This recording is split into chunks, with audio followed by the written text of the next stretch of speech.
I lived with a perplexing question churning inside of me for much of my life. Why does God want me to work? See, I'm a frum guy and I have a very clear framework that the Torah has laid out for my life. The purpose of our lives is to earn an eternal world in the next world.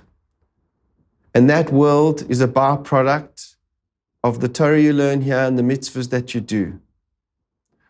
That framework I have no doubt about. But it's that very framework which created this burning, churning, perplexing question inside of me.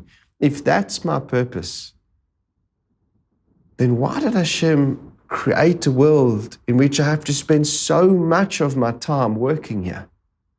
So many hours of every day, years of my life, distracted from my purpose. I'll never forget, I went to a siyum of Shas Mishnayos that somebody did. A balabos. And the Rebbe who was involved in the program got up to speak at the siyum. And he said, this guy loves Torah so much. He comes after a long day at work. He comes to Mincha Mariv and he sits in the shir, the Mishnayos shir, 2 Mishnahs a day. He's been sitting in it for 8 to 10 years. Sometimes he schlofs in the shir, most times he schlofs. Sometimes he concentrates better than others, but he's always there. As an aside, I have to tell you, I thought in the middle of the shir, like if he loves Torah so much, why does he come to the shir that's after a long day's work when his brain is fried and he's exhausted and 50% of the time he falls asleep in the shir? If you love Torah, you'd give your best hours to Torah, fresh in the morning, give your best brain to it. But be that as may, that story for me epitomized the struggle. Here's this person who knows what life's about, who spent an entire hard day at work, grueling, and all the things that work has to throw at you. Goes through Mincha in a trance, I'm sure, mumbles his way through Mariv, and falls asleep in the shir. But those are the purpose of his life.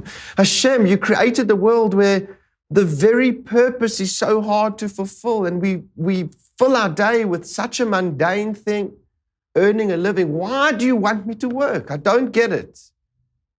If I was God, I would have created the world differently. I would have made a world where you can learn Torah all day. You can do mitzvahs all day. And for a short amount of time, you need to make a livelihood in order to feed your family and sustain yourself. But our world's topsy-turvy and there's no way out of it.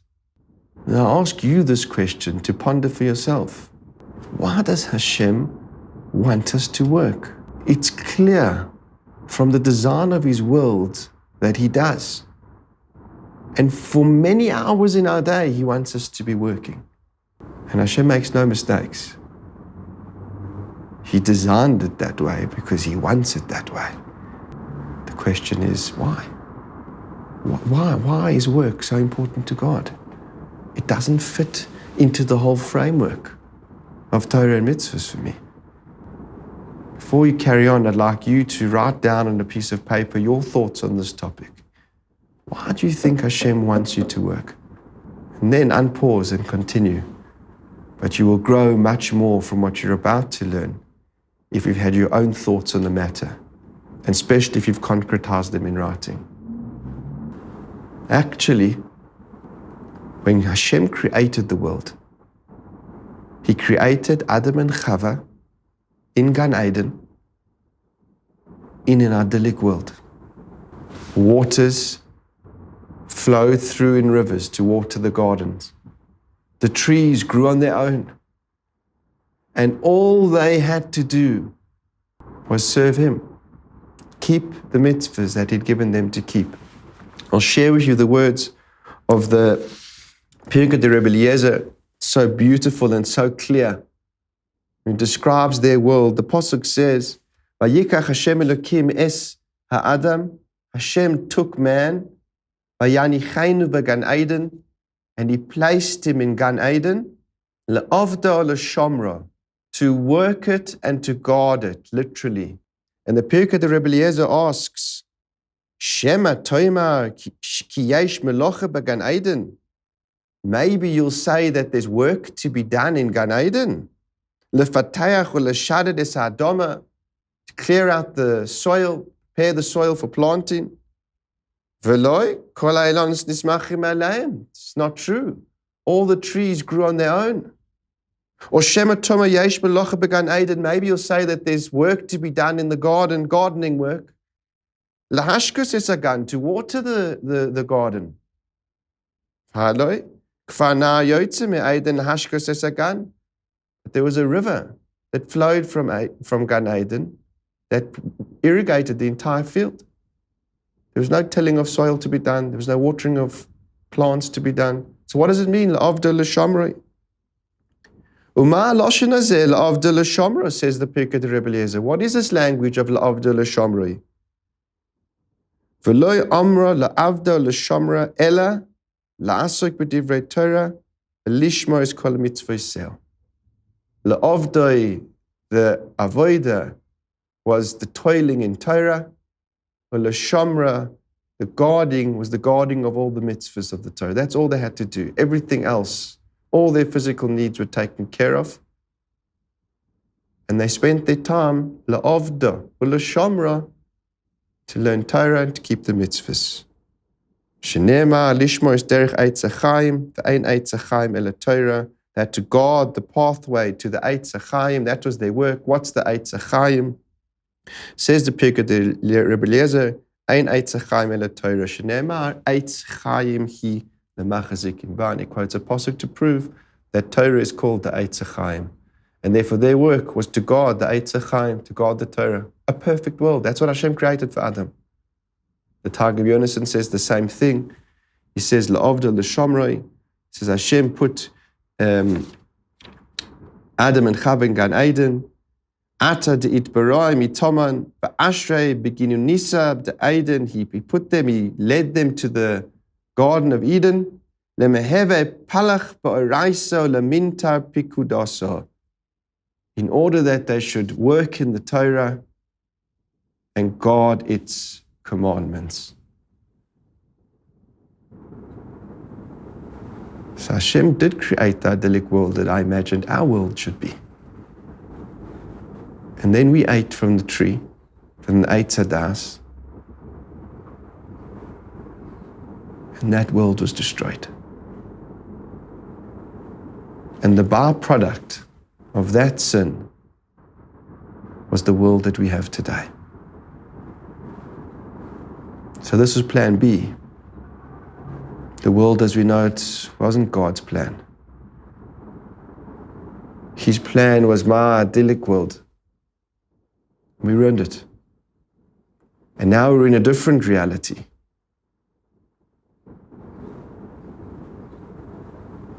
And in that reality you have to work. And the Torah says, Arura Adoma, Hashem cursed the earth as a product of this sin, that it wouldn't produce fruits easily. You'd have to now cleanse it and clean it and get rid of the weeds.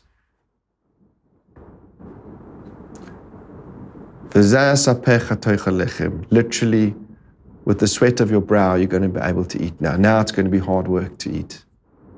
So one thing's clear in my journey to answer that question of why Hashem wants us to work is, certainly it's not a mitzvah.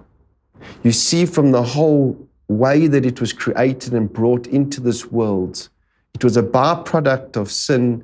It's a product of a curse that was given to man.